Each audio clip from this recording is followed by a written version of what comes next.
La chronique judiciaire de Michel Zerbib, comme tous les matins sur Radio J. Le procès des attentats du 13 novembre est 56e jour déjà. Bonjour Michel tout d'abord. Bonjour Christophe. Ils sont un petit peu les oubliés de ce procès. Ces trois hommes qui comparaissent libres, Choua, Oulkadi et Atou, sont accusés d'avoir aidé de manière secondaire les terroristes avant ou après les attentats du 13 novembre 2015. Michel, et ce mercredi, c'était justement à leur tour d'être l'objet des témoignages des enquêteurs belges. Oui, les fameux enquêteurs belges dont on parle beaucoup. Et oui, chaque jour, vers midi, ces trois hommes arrivent escortés par les policiers. Ils sont assis dans le box, devant le box, lors des audiences. Ils passent relativement inaperçus d'habitude, mais hier, la Cour spéciale a donc commencé à étudier ce que pouvait être leur responsabilité au travers des éléments recueillis par les Belges. Alors avant-hier, oui. L'enquêteur, on en avait parlé, avait expédié l'exposé sur le principal accusé Salah Abdeslam en 45 minutes à peine, provoquant moquerie et agacement. Eh bien, son collègue hier, identifié sous le matricule 441 157 616, qui sont anonymes, il a préparé lui son exposé avec le sérieux nécessaire qui sied à une cour d'assises. Il sera d'ailleurs félicité par le président Jean-Louis Perriès. Cela faisait un peu oublier la calamiteuse prestation de la veille. Par la téléphonie, donc, Christophe, l'analyse des numéros de téléphone utilisés par les accusés.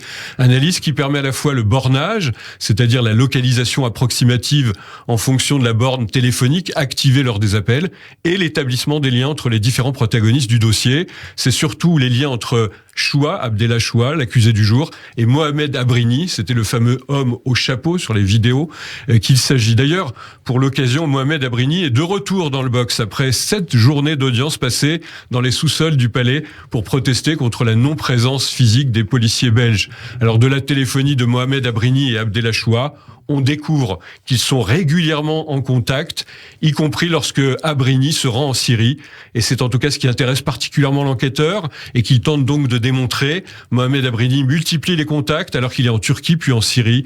Un séjour pour lequel Abdellah Choua l'a d'ailleurs accompagné à l'aéroport. Mohamed Abrini a déclaré à la juge d'instruction belge: Abdellah savait que je me barrais en Syrie. Lui, l'islam, c'est pas son truc, mais il ne m'a pas barré la route. Pour Abrini, donc Choua n'a rien à faire dans ce dossier.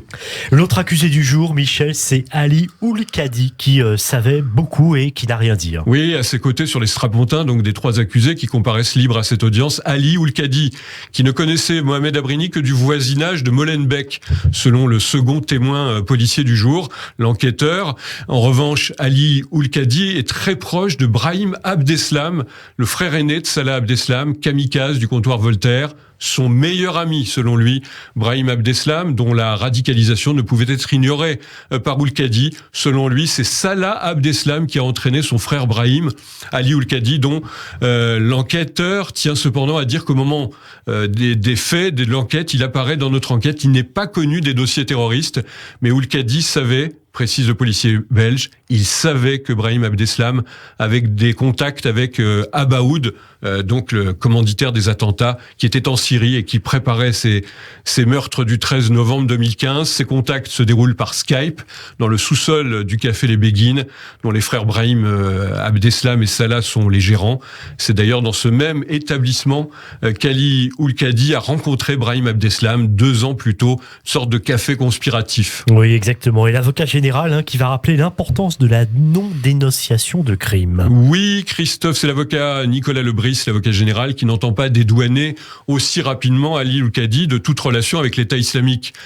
Vous avez été très prudent sur la radicalisation d'Ali Oulkadi, a lancé à l'enquêteur, qui reconnaît toutefois, c'est l'avocat qui lance à l'enquêteur, qui reconnaît toutefois que l'accusé visionnait des vidéos de propagande de l'État islamique au fameux café des Béguines. Il est donc lui aussi interrogé par l'avocat de la défense. Alors tous ceux qui fréquentaient les lieux ne sont pas devenus des tueurs de Daesh, mais ils n'ont rien fait pour empêcher la propagande mortifère de ceux qui allaient devenir les protagonistes des attentats du 13 novembre. Ils savaient, ils n'ont rien dit. Merci beaucoup Michel, et on vous retrouve bien sûr dès demain pour une nouvelle chronique sur Radio J.